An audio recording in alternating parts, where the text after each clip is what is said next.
Welcome to our channel. Today we how to configure Snowflake data sharing for secure collaboration, full guide step by step clearly. To configure Snowflake data sharing for secure collaboration, start by logging into your Snowflake account. Navigate to the Snowflake web interface. Locate the data sharing section on the dashboard. Select Create Share to initiate the data sharing process. Provide a name for your new share in the designated field.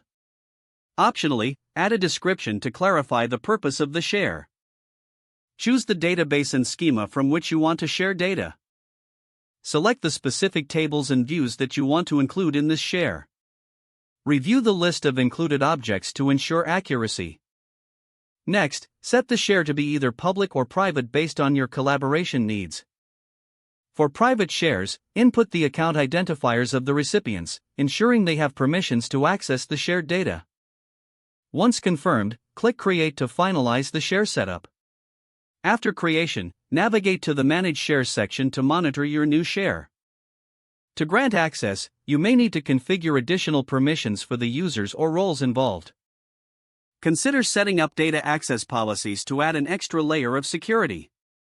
Test the share by having the recipient log into their Snowflake instance.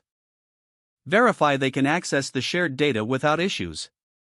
Regularly review and audit the share settings to maintain security.